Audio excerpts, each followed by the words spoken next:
स्वर्गीय चिरंजी लालजी पहाड़िया की पुण्य स्मृति में श्री राजकुमार चंदा यशोधर पहाड़िया, पहाड़िया परिवार, ब्यावर, राजस्थान। बहन श्री तेजराज जी, श्रीमती मधु ठोलिया, पौंडुचेरी। बहन श्री विनोद जी, बिंदु ठोलिया, जयपुर। पुत्री व दामाद श्री प्रतीक जी, श्रीमती पायुका, भुविक जैन, इंदौर, मध्य प्रदेश। पुत्री व दामाद श्री अभिनव जी, श्रीमती निकिता, कुमारी कपिशा काला, जयपुर। राजकुमार पहाड़िया ससुराल पक्ष, पाटनी परिवार, सेलम। जीवम जीवम दवम जिनवर वसेन जननी दिठम देविंद विंद पूज्य आचार्य भगवान गुरुदेव श्री वसुनंदी जी मुनिराज की, अहिंसा में विश्व धर्म की, महाराज जी की जय, पवित्रानंद जी महाराज की, समस्त मुनि संघ की।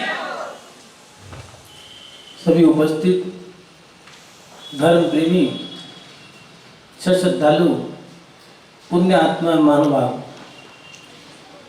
हम अपने जीवन में जब धर्म करते हैं या कोई व्यक्ति कर्म करता है, अगर धर्मात्मा मंदिर में जाकर के भगवान के सामने खड़े होकर के ध्यान लगाना चाहता है तो वो पता नहीं क्यों उसका ध्यान भटक जाता है। हम जब माला करते हैं तो हम माला करते समय हमें नींद पता नहीं क्यों आ जाती है, ध्यान क्यों नहीं लग पाता हमारा, हम एकाग्रता क्यों नहीं धारण कर पाते। कोई बच्चा पढ़ाई पढ़ते समय या फिर व्यापार के समय में एकाग्रता धारण नहीं कर पाते, फोकस नहीं रख पाते, उसके लिए हमें क्या करना चाहिए। अब हम एकाग्र कैसे बने, अपना पूरा फोकस एक पर कैसे डालें, तो आचार्य भगवान हमारी जिज्ञासा का समाधान कर रहे हैं। निर्विकल्प समुत्पन्नम ज्ञान में सुधारसम विवेक मंजुजिम कृत्वा तप्ति बनती तपस्विना। यहाँ आचार्य भगवान लिख रहे हैं परमानंद स्तोत्र में 5वें नंबर की गाथा में लिखा है कि एकाग्रता से उत्पन्न होने वाला ज्ञान ही अमृत है। जब व्यक्ति किसी चीज पर एकाग्र हो जाता है तो उसके बाद जब उसे ज्ञान प्रकट होता है वो ज्ञान उसे अमृत के समान लगता है। तपस्वी लोग विवेक की अंजलि बनाकर उसी को पीते हैं। थोड़ा सा देखें, समझें हम कि एकाग्रता हमें करनी कैसी है। कुछ लोग अपने जीवन में अस्थिर रहते हैं, जैसे व्यापार में कभी ये व्यापार कर लिया, आज ये व्यापार खोला ही है, मान लो कपड़े की दुकान खोली है, साल 2 साल 4 साल करा, लेकिन मन में आया कि अब दूसरा काम करना चाहिए, हमें कामयाबी नहीं मिली। या फिर नौकरी भी करी है तो मन में आया कि ये नौकरी करेंगे तो वो वाली स्टडी कर ली, दूसरी नौकरी करनी है तो दूसरी स्टडी कर ली, और पढ़ते पढ़ते ही उसका जो समय था, कीमती समय 25 साल से 30 साल तक या 35 साल तक की बहुत कीमती समय होता है वर्क करने का, और उस समय में वो सोचता रहा कि मैं क्या करूं, ये नौकरी करूं या वो वाली नौकरी करूं, इस कंपनी में जाऊं या उस कंपनी में जाऊं, और इस कारण वो व्यक्ति सोचता ही रह गया। और जब उनने इंटरव्यू दिया, नौकरी मिली, उन्होंने ये कह दिया कि आपकी उम्र ज़्यादा हो गई है, अब हम आपको नहीं रख सकते। वो सोचता ही रहा, काश वो एकाग्रता धारण कर लेता, एक डिसीजन ले लेता तो वो कामयाबी को प्राप्त कर लेता।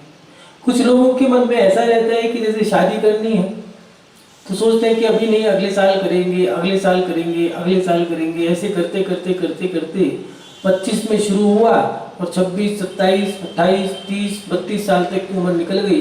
पहले अच्छे अच्छे लड़के आ रहे थे, अब घिसे पीटे पुराने ऐसे ऐसे चेहरे आते हैं, देख करके लगता है कि लड़की का ये पति बनेगा, ये पिता बनेगा। ये सवाल खड़ा रह जाता है। और कुछ लोगों के मन में ऐसा होता है कि गृहस्थी कब बचाएं, संतान कब पैदा करें। अब 30 साल की उम्र में शादी करी, सोचा कि और समय थोड़ा चाहिए, थोड़ा गृहस्थी बसाने में और समय लगाएंगे, चलो कोई बात नहीं, और रुक जाओ, ऐसे करते करते 35-40 साल हो गए। अब डॉक्टरों ने कह दिया है आप माँ नहीं बन सकते। अगर हम निर्णय ले लेते, कुछ लोग होते हैं कि निर्णय सही समय पर निर्णय नहीं ले पाते। डिसीजन मेकर होना बड़ी जरूरत की चीज़ है। लेकिन सही समय पे डिसीजन लेना वो बहुत कीमती व्यक्ति होता है, उसकी समाज में एक बहुत बड़ी वैल्यू होती है जो व्यक्ति सही समय पे सही डिसीजन ले ले, सही निर्णय ले ले। और निर्णय लेने के लिए एकाग्रता की जरूरत पड़ती है, और बिना एकाग्रता के कोई व्यक्ति सही निर्णय भी नहीं ले पाता। अपने जीवन को आगे बढ़ाने के लिए एकाग्रता की जरूरत पड़ती है, और वो एकाग्रता हमारे अंदर क्यों नहीं बन पा रही। कई बच्चे हैं पढ़ाई के समय में सोचते हैं कि ये पढ़ लूँ, ये वाला आर्ट्स लें, कॉमर्स लें, साइंस लें, इसी चीज में उलझे रहते हैं, निर्णय ले नहीं पाते। और कभी आर्ट्स ले ली तो चलो कोई बात नहीं, कॉमर्स ले लेते, फिर दोबारा से पढ़ाई शुरू करी, और उनकी जिंदगी इसी चीज में निकल गई कि वो डिसीजन सही समय पर ले लेते तो वो क्या पता अपनी मंजिल तक पहुंच पाते। कभी कभार उस गलत डिसीजन का या फिर देरी से निर्णय लेने वाले व्यक्ति के लिए भुगतान तो करना पड़ता है। उम्र के पड़ाव पर आकर के लगता है कि काश हम पहले कर लेते तो आज हमें सफलता प्राप्त हो जाती। कुछ व्यापारी सोचते हैं कि काश हम पहले ही वो वाला व्यापार कर लेते तो हमारा पड़ोसी उस काम में आगे निकल गया, हम पीछे रह गए और हमने दूसरा बदल लिया। अगर हम 4 साल बाद हमने जो व्यापार बदला था 1 साल और कर लेते तो बस हमें भी कामयाबी मिल जाती। लेकिन हम स्थिर नहीं रहे। एकाग्रता का ना होना यही अस्थिर बना है। व्यक्ति जब अस्थिर हो जाता है, स्थिरता नहीं धारण करता है, तो व्यक्ति भटक जाता है, उसको दुख मिलता है। क्यों? क्योंकि वो असफल हो जाते हैं। भगवान के सामने माला कर रहे हैं, माला में मन क्यों नहीं लग रहा है? क्योंकि तुमने माला में मन को स्थिर नहीं किया। जब स्थिर कर लेते तो कुछ लोग तो ऐसे होते हैं कि माला जब मंत्र करते हैं तो मंत्र में खो जाते हैं, मंत्र में डूब जाते हैं और मंत्र में ही चले जाते हैं। और कुछ लोग ऐसे होते हैं कि माला कर रहे हैं तो घर में जो बच्चे हैं उनका क्या होगा, खाने की सामग्री पड़ी है, दुकान में ग्राहक आने का समय हो गया होगा, ये सारी चीजें उनके दिमाग में घूम रही है। कारण ये है कि एक चीज पर उन्होंने पूरा फोकस नहीं डाला, पूरा एक चीज पर ध्यान नहीं रखा। एक व्यक्ति ने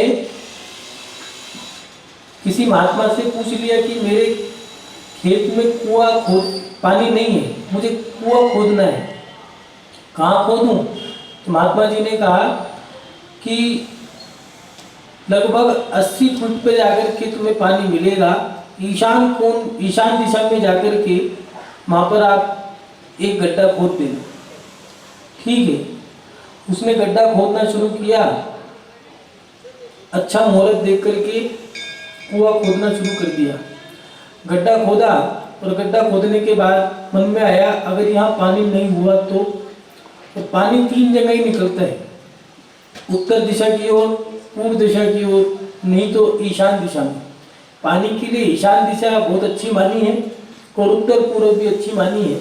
इससे विपरीत में पानी अगर निकल भी जाए तो थोड़े समय रहेगा, नहीं तो पानी का स्वाद अच्छा नहीं होगा। ईशान, पूर्व और उत्तर के पानी का स्वभाव अच्छा होता है, मीठे स्वभाव का होता है, स्वाद भी अच्छा होता है और उसका रंग भी अच्छा होगा। कई जगह गदला पानी निकलता है। उस व्यक्ति ने गड्ढा खोदना शुरू किया और सोचा कि अगर पानी नहीं निकला तो चलो वहाँ खोद लेता हूँ। फिर मन में आया दूसरा गड्ढा खोदना शुरू किया तो सोचा कि यहाँ नहीं निकला तो दूसरी जगह खोद लेता हूँ। और खोदते खोदते जब थक गया तो उदास होकर के, निराश होकर के, हताश होकर के एक जगह बैठ गया। वहीं से एक सज्जन व्यक्ति जा रहे थे, उन्होंने पूछा भैया क्यों उदास हो, क्या बात है? कहने लगा कुछ नहीं, मैंने कुआं खोदना था और गड्ढा किया, लेकिन एक नहीं 20 गड्ढे करे, लेकिन एक भी जगह पानी नहीं मिला। उन्होंने कहा दिखाओ कहाँ पर है। जाकर देखा तो 4-4 फुट के 20 गड्ढे खोद दिए। तो व्यक्ति कहने लगा कि भैया एक ही जगह 80 फुट का गड्ढा खोद देता तो तुझे पानी मिल जाता और तेरी 7 पीढ़ियाँ पानी पी लेती, लेकिन 4-4 फीट के तूने 20 गड्ढे खोदे, कहीं भी तुझे पानी की प्राप्ति नहीं हुई। मानो भाव, जब हम एक किसी कार्य को एकाग्रता के साथ करते हैं तो हमें उस पर सफलता मिल जाती है। कुछ लोग ही सोचते हैं कि हम सबको खुश कर दें। कभी भी कोई व्यक्ति किसी को सबको खुश नहीं कर सकता। एक पिता की 4 संतान है, एक पिता 4 बच्चों को खुश नहीं कर सकता। कुछ लोग सोचते हैं हम पूरी समाज को साथ लेके चलें। समाज को साथ लेके चलने की बात ठीक है, लेकिन समाज में सब व्यक्तियों को खुश कर दें ये सही नहीं है। दिया भी है महात्मा जी ने लिखा, एक ही साधे सब सदे सब साधे सब जाए, रही मन मूली सिंची हो फूले भोले हमें। कुछ लोग पत्ती पत्ती में पानी डालते हैं, एक एक पत्ती पकड़ पकड़ के उसमें पानी डालते रहते हैं। अरे एक एक पत्ती में पानी डालने से कुछ नहीं होगा, पेड़ की जड़ में डाल दो तो पूरा पेड़ हरा भरा हो जाएगा। ऐसे ही कुछ लोग सबको खुश करना चाहते हैं, अरे एक एक करके खुश करो तो सब खुश हो जाएंगे, लेकिन सबको एक साथ खुश करना चाहोगे तो कोई नहीं होगा। कुछ लोग सोचते हैं हम ये भी कर ले, ये भी कर ले, ये भी कर ले, और वो व्यक्ति हताश और उदास होकर के निराश होगा। जब व्यक्ति एक चीज पर फोकस डालता है तो उसको कामयाबी जरूर मिलती है। हम लोग गलती कहाँ कर जाते हैं? गलती ये करते हैं कि बहुत सारे सपने देख लेते हैं और सारे सपने एक साथ पूरे हो जाए ये सोच लेते हैं, और जैसे ही हम सारे सपनों को या सारी क्रियाओं को एक साथ करना चाहते हैं तो हम असफल हो जाते हैं। कभी कभार मन में आता है कि हम अच्छे से अच्छा करने की कोशिश करें, लेकिन उसमें सामने वाले व्यक्ति कितने हैं? 150 लोग हैं मान लो, तो 150 लोगों के लिए हमने अच्छे से अच्छा किया और सोच भी लेते हैं कि 100 के 100 लोग हमारी प्रशंसा करके जाए। ऐसा नहीं होता। अगर आपने दावत रखी है, 100 लोग भोजन करके गए हैं, तो कुछ लोगों को मीठा अच्छा लगा है, कुछ को सब्जी नमकीन अच्छी लगी है, किसी को पूड़ी अच्छी लगी, किसी को आपका व्यवहार अच्छा लगा है, लेकिन आप सोचो कि सबके सब एक ही विषय पर हमारी प्रशंसा करें। ऐसा नहीं होता। कुछ लोग निंदा करने वाले भी होते हैं, कुछ लोग चटकारे लेने वाले भी होते हैं, और कुछ लोग ऐसे होते हैं संभाव न्यूट्रल, ना वो हाँ में है ना वो ना में है। लेकिन हम चाहते क्या है? हम चाहते हैं कि सब हमें एक ही प्रशंसा करके जाए, सब हमारे एक ही साथ चले। ऐसा नहीं हो सकता। महानुभाव, हमें अपने जीवन में पहले एकाग्र होना पड़ेगा, और एकाग्रता के साथ जब आगे बढ़ते हैं तो फिर हमें बहुत सारी सफलता प्राप्त होती है। लेकिन एकाग्रता को कैसे प्राप्त करें? एकाग्रता को प्राप्त करने का भी कोई कारण होगा। फोकस डालना है तो फोकस डालें कैसे? एकाग्रता को धारण करने के लिए हमें विवेक को भी साथ में रखना पड़ेगा। बिना विवेक के हम एकाग्रता नहीं धारण करते। कुछ लोग मुंह उठा करके चल दिए, बातें करते हुए चल रहे हैं, मुंह उठा करके ऊपर देख करके चल रहे हैं, नीचे नहीं देखा।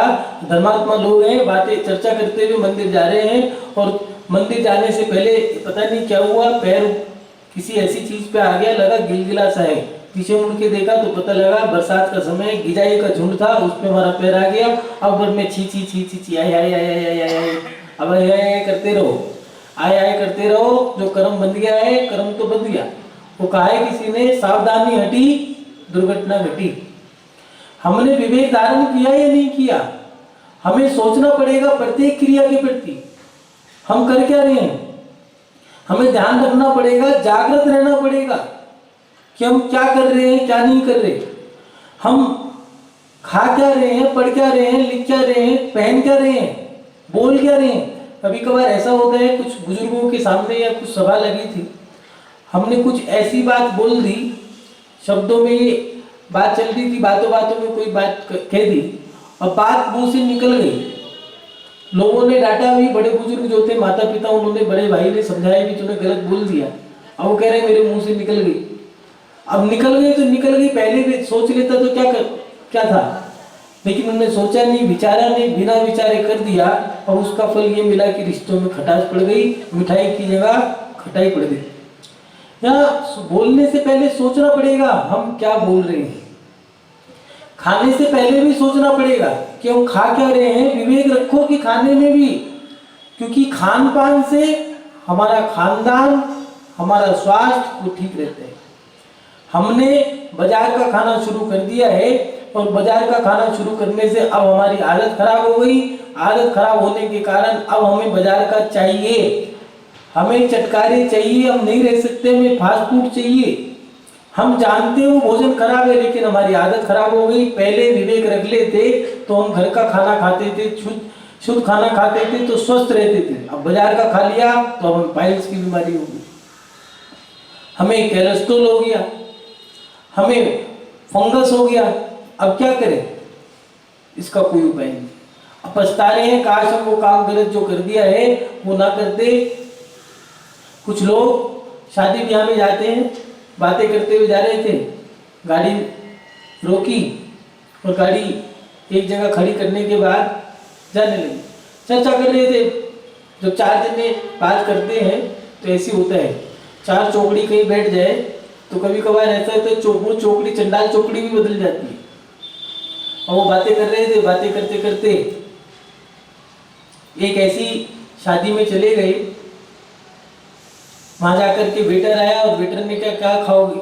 उन्होंने कहा कुछ नहीं, बस तले हुए वो पकौड़े लिया। वो पकौड़े ले आया, पकौड़े लेके आया तो खाने लगे। कहने लगे स्वाद बड़ा अजीब सा आ रहा है, कौन सी ये डिश कौन सी है? तो उसको बुलाया, बुलाने के बाद कहा कि भैया ये बड़ी अजीब, इसका नाम क्या है डिश का? स्वाद थोड़ा अलग सा है। उन्होंने कहा ये तो हॉट डॉग है, गरम गरम कुत्ता। अब दोनों के दोनों कहे तो हम तो शाकाहारी है, तुमने नॉनवेज कैसे खिलाया? दोनों मुंह में उंगली डाले, आए आए करके उल्टी करो। अब उल्टी करते रहो। शादी से बाहर गए, बाहर जाके पता चलेगा कि तो हम किसी और की शादी में आ गए जहाँ पर नॉनवेज बना था, मांसाहारी खाना बना था, जाना हमें कहीं। अरे पहले ही जाने से पहले पढ़ लेते कहाँ पर जाने हैं, कहाँ किसकी पंडाल में तुम जा रहे हो, घुसने से पहले ही पढ़ लेते तो क्या जाता। विवेक को धारण करना पड़ेगा। हम विवेक नहीं रखते तो हमें पछताना पड़ता है। कुछ लोग पहनने की वस्तुएं, वस्त्र, माता पिता ने बच्चों को छोटे छोटे कपड़े पहनाने शुरू कर दिए। अब छोटे छोटे कपड़े पहनाने शुरू कर दिए, वो बच्चे बड़े हो गए, लड़की बड़ी हो गई है, अब पछता रहे हैं कि अब क्या करें, अब छोटे कपड़े अच्छे नहीं लगते। बिना कपड़ों के जो अंग दिखते हैं उन्हें शर्म आती है, बेटा सूट पहन लिया कर, सर ढक लिया कर, चुन्नी ओढ़ लिया कर। अब वो कह रही है कि माँ सूट मुझे अच्छे नहीं लगते, मुझे तो यही अच्छे लगते हैं। तो हमें वो सफलता जो मिल रही है वो सफलता असफलता में नहीं बदलती। अगर हम विवेक धारण कर लेते तो हमारी असफलता सफलताओं में बदल जाती। मानो बाप, हमें अपने जीवन में अगर आगे बढ़ना है तो एकाग्रता को धारण करना होगा, और एकाग्रता के लिए दिया है विवेक भी धारण करना होगा कि आपका फोकस किस पे है। पढ़ाई पढ़ने वाले बच्चे मन में बहुत सारे सवाल रखते हैं। आगे बढ़ने वाले व्यक्ति के अंदर एक जुनून होता है, और जुनून के साथ साथ एक हाय तौबा होती है, हवड़ होती है कि मैं जल्दी आगे बढ़ूं, जल्दी आगे बढ़ूं। लेकिन जल्दी के साथ साथ उसमें विवेक भी हो कि किस दिशा में जा रहे हैं, कौन सी दिशा पकड़ रहे हैं, कहाँ हमें जाना है, क्या हमें करना है, ये सब ध्यान रखना पड़ेगा। और उसके साथ साथ जो आप काम कर रहे हो उस कार्य का रिजल्ट, उसका परिणाम क्या मिलेगा। हमने जो गलत काम कर दिया है उसका फल जो है वो गलत मिलेगा, और सही का फल सही, ये हमें ध्यान रखना होगा। और उसको करने से पहले उसका रिजल्ट भी निकालना पड़ेगा। बड़े बुजुर्गों की बहुत अच्छी आदत थी। पुराने लोग कोई काम करते थे तो पहले सोचते थे कि इसका 100 साल बाद क्या रिजल्ट आएगा। हम जो काम करने जा रहे हैं, अगर कोई लड़की लव मैरिज करती थी तो पुराने बुजुर्ग लोग उसको मना करते थे, नहीं तो उसको तड़ी पार या गांव से बाहर निकाल लिया करते। क्यों? क्योंकि वो सोचते थे इसका रिजल्ट क्या आएगा, ये मिसाल बन जाएगी, एक को देख करके 100 लड़कियां या 10 लड़कियां खड़ी हो जाएंगी, तो वो गलत कार्य पे वहीं की वहीं रोक लगा दिया करती थी। लेकिन आज हमारा विवेक कहाँ चला गया। बड़े बुजुर्ग को क्या ध्यान रख रहे हैं, घर के अंदर आपने जो असूल बनाए हैं, जो आपने मर्यादाएं निकाल दी हैं, और जो पुरानी मर्यादा थी उनको भंग कर दिया, उसका दुष्परिणाम आपको भोगना पड़ेगा। आपने जो गलत क्रिया करी है, जो अविवेक के माध्यम से आप गलत दिशा में निकल गए हो, उसका रिजल्ट बुरा है, उसके परिणाम बुरे हैं, आपको उसको बुरे परिणामों को भोगना पड़ेगा। आपने जो खान पान की मर्यादाएं बदल दी है, आपने रहन सहन की मर्यादा बदल दी है, ओढ़ने पहनने की मर्यादा बदल दी है, यहाँ तक कि बोलने की भी मर्यादा आपने बदल दी है, उसके कारण आपको अब दुख सहन करना पड़ेगा। एक शब्द आ गया है अंकल, डैडी को डैड, पहले कहा करते थे पिताश्री, फिर पिताजी, फिर पिता, पिता के बाद बापूजी, बाप, और बाप के बाद आया डैड, डैड के बाद अब तो नया जमाने में आ गया फू, पुई कह देते, फू तुम कैसे हो। पिताश्री कहा करते थे, उन्हें भी अच्छा लगता था कि मेरे को बेटा कितने सम्मान से पुकार रहा है। बिना पल्ले की महिला जब रिश्तों में, जब किसी घर का बंटवारा करना होता था तो घर की बहू अपने सर के पल्ले को हटा दिया करती थी, तो वो ससुर समझ जाया करता था कि अब इस घर के बंटवारा होने का समय आ गया। मर्यादा खत्म हो गई। हमने सोचा ही नहीं कि जो हमने गलत काम किए उसके परिणाम क्या होंगे, और उसके परिणाम जब हमारे सामने आ रहे हैं तो अब हमें दुख हो रहा है। हमने अपने शब्दों को बदल दिया। चाचा, चाची, फूफा, मौसी, ये शब्द इस्तेमाल किए जाते थे। अब तो चाचा हो चाहे फूफा हो, पापा को छोड़ के सबके लिए अंकल, पड़ोसी भी अंकल, चाचा भी अंकल, ताऊ भी अंकल, ताऊ का जो ताऊ के बराबर का वो भी अंकल, झाड़ू मारने वाला भी अंकल, पोछा मारने वाला भी अंकल। अब चाचा कह रहे हैं मैं भी अंकल, वो भी अंकल, दोनों में अंतर क्या? हट, मैं नहीं आता तेरे यहाँ। ये हमारे साथ दिक्कतें हो गई हैं। हमारा विवेक हमें धारण करना पड़ेगा। हमारी सभ्यता, हमारी संस्कृति, हमें उसको सुरक्षित रखने के लिए ये विवेक की जरूरत पड़ेगी। हम जो विवेक खत्म करते जा रहे हैं उसके कारण हमारा फोकस नहीं बन पा रहा। हमें खान पान पे भी ध्यान रखना पड़ेगा। पहले शुद्ध भोजन बना करता था, अंगीठी चलाया करते थे, गाय के जो गोबर हुआ करते थे उसके कंडे बना करते थे, उपले कहा करते हैं, कई जगह कंडे कहते हैं, कई उपले कहते हैं। उसको लगा करके रोटी सेका करते थे। उस रोटी को खाने से स्वास्थ्य ठीक हो जाया करता। उसके ऊपर पानी, दूध गर्म करा करते थे। मटकी को, जब मटका खराब हो गया है, ऊपर से टूट गया तो कोई बात नहीं, उसके 2 फाड़ कर दिए, नीचे वाले मटके में दूध गर्म करने के काम आया करता है। मट्टी के अंश उसमें जाया करते थे, तो शरीर के अंदर जो मट्टी के अंश चाहिए होते हैं उस दूध को पीने से प्राकृतिक अंश उसमें चले जाया करते थे। पेट स्वस्थ साफ हो जाया करता था, रोग से व्यक्ति स्वस्थ हो जाया करता था। आज गैस की रोटी खा रहे हैं, प्रत्येक व्यक्ति को गैस की बीमारी है। बस ऐसी आवाजें निकलती रहती है पूरे दिन। व्यक्ति परेशान है क्योंकि हमने अपने अविवेक के कारण जो गलत मर्यादाएं निकाल दी हैं, संस्कृतियां छोड़ दी हैं, उसके कारण हम दुखी हैं। हमने सुबह उठ करके पहले मंदिर जाया करते थे और मंदिर से आकर के भोजन बना करके 9 साढ़े 9 बजे पहला गिलास मुंह में रखती थी। बुजुर्ग महिलाएं 11 बजे भोजन करती थी। क्यों? साधु अभी भोजन कर रहे हैं, आहार करने के बाद हम आहार ग्रहण करेंगे। अब तो व्यवस्था ही हमने पलट दी है। अब बच्चों को माता पिता ने पार्क में जाना सिखा दिया है। पार्क में जाओ, बड़े हो गए तो जिम में जाओ। अब वो बड़े हो गए तो वो जिम में जाकर के पानी की हरी बोतल पिया करते थे, दूध की बोतल पिया करते थे। अब घर आकर के अब जब वो बड़े हो गए हैं तो ग्रीन बोतलें पीते हैं। शादियों में जाके डिक्की के पीछे खड़े रहते हैं। माता पिता कहते हैं महाराज जी, अब गुरुओं के पास जाके महाराज जी सुधार दो, मेरा बेटा बिगड़ गया। महाराज जी सुधार दो। अब महाराज जी क्या करे, संत महात्मा क्या करे? पहले बिगाड़ जो किया है आपने उसका सुधार आपको ही करना होगा। हमने जो गलत परंपराएं चलाई हैं, अब उस परंपरा में हमें उसको, जब वो उसके रिजल्ट निकल के आ रहे हैं तो उस रिजल्ट के कारण हमें दुख भोगना पड़ रहा है। हमारा अविवेक हमें दुख देता है।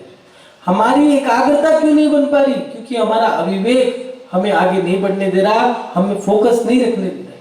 हमें एक जगह स्थिर रहने का मन करता है, लेकिन हमारा अविवेक अस्थिर रहने नहीं देता है।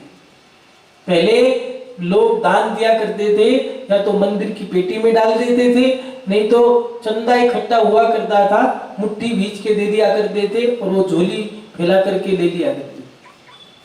अब ये परंपरा बना दी है कुछ लोगों ने। किसी ने 100 रुपए दिए, आइए माला लीजिए, तिलक लीजिए, सम्मान लीजिए, आइए आइए आइए। अब उनने 21,000 दिए तब भी सम्मान मिल रहा है। किसी ने 1 लाख दिया तो सम्मान मिल रहा है। किसी ने 1 करोड़ दिया तो भी उसने कहा ठीक है मुझे भी सम्मान चाहिए, 101 मेरे, अब बना मुझे भी माला। अब वो परेशान है कि कार्यक्रम कहाँ गया, सारा तो माला तिलक पट्टा शोल सम्मान में सारा कुछ निकल गया। धर्मात्मा परेशान है कि भैया अब हम कैसे धर्म करें कि धर्म तो दिख नहीं रहा है, बाकी सब सम्मान। जो तुमने गलत परंपरा चलाई थी उसका ये रिजल्ट आपको भोगना पड़ा। 50 साल पहले जो गलत काम किए गए थे, जो गलत मर्यादाएं, गलत क्रियाएं की गई थी, उन 50 सालों के बाद जो बीज बोया गया था उस समय, आज उसका रिजल्ट है। अब हम उस अविवेक के कारण जो हमने काम किए थे, अब उसकी फसल कटने के बाद जो बीज आया है, अब उसको खाते वक्त अब दुख किस बात। जो हमने गलत काम किए थे उसका रिजल्ट है ये, वो हमें भोगना पड़ेगा, वो परिणाम हमें भोगने पड़ेंगे, वो दुष्परिणाम। अगर अपने जीवन में हमें उन्नति प्राप्त करनी है, अगर हमें अपने जीवन में आगे बढ़ना है, ऊपर उठना है, तो हमें अपने विवेक को धारण करना पड़ेगा। हमें खाने में, उठने में, बैठने में, बोलने में, चालने में, हंसने में, हर क्रिया में विवेक धारण करना होगा। बिना विवेक के व्यक्ति कुछ नहीं कर सकता है। अगर एकाग्रता भी चाहिए तो विवेक होना चाहिए। हम ध्यान लगा रहे हैं तो हम बैठे कहाँ पर हैं? मंदिर में भगवान की वेदी के आगे बैठ गए हैं। अब लोगों की लात लगती है तो लड़ाई करो, अगर नहीं लगे, माना हम वहाँ बैठ गए हैं, अगर किसी को परेशानी हो रही है, अब वो हमसे चिढ़ गया है तो हमें दिक्कत है। और बाकी अगर हम थोड़ा ध्यान रख लें, एकाग्रता ध्यान में क्यों नहीं बन पा रही? क्योंकि इर्द गिर्द की वर्गनाएं अच्छी नहीं है। आचार्य भगवंतों ने दिया है ध्यान लगाना है तो पेड़ के नीचे बैठो, सूने एकांत स्थान में बैठना चाहिए। आप बीच चौराहे पे बैठ गए हो, मंदिर में जाकर के बीच प्रांगण में बैठ करके लोगों की आवागवाही है, वहां पर कैसे ध्यान लगे? माला कर रहे हो तो माला करते समय ध्यान क्यों भटक गया? क्योंकि घर की क्रियाएं सारी मंदिर में लेके आए हो। घर की क्रिया घर में छोड़ के आओ और मंदिर में बैठे हो तो मंदिर में मंदिर की क्रिया करो। एकाग्रता अगर ध्यान धारण करनी है तो फिर माला में पूरा ध्यान लगाओ। अब कुछ लोग तो माला कर रहे हैं और ये देख रहे हैं कि भाई रामलाल की बेटी क्या पहन के आई शादी के बाद, सोना कितना चढ़ा था, कहते रहते 10 तोला सोना चढ़ा, पहन के तो आई नहीं। अच्छा, इसके साथ कौन कौन आया देखो, साड़ी देख रहे, कौन सी साड़ी पहन के आई? ये वाली साड़ी, ये तो पुराना फैशन हो गया। क्यों भैया, तुम्हें क्या जरूरत थी देखने की? तुम्हें क्या जरूरत थी? सास ससुर अच्छे नहीं है, लगता है ज्यादा अच्छी चीज नहीं मिली पेट में, साड़ी पुराने फैशन की पहन के आई। इन चीजों से मिलेगा क्या? माला करने आए हो तुम, बाजार घूमने आए हो, पूजा कर रहे हो, पूजा करते समय जल के समय में चंदन चढ़ा रहा है, चंदन के समय में जल चढ़ा रहा है, अक्षत के समय में पुष्प चढ़ा रहा है, पुष्प के समय में धूप चढ़ा डाली, अर्घ चढ़ाने से पहले ही सब काम कर डाले। जयमाला का चढ़ना था, कह रहा वो भी तो मैंने धूप ही नहीं चढ़ाई, ध्यान कहाँ था भैया? ध्यान है कहाँ? अब मार्ग चढ़ाना था जयमाला पे, पहले ही चढ़ा डाला। अब पत्नी कह रही है क्यों भैया, श्रीफल 25 रुपए का फिर लेके आ, हो गई 50 रुपए की तो पूजा ही होगी, कमाई नहीं होगी कुछ भी। ये हमारे साथ दिक्कतें हैं।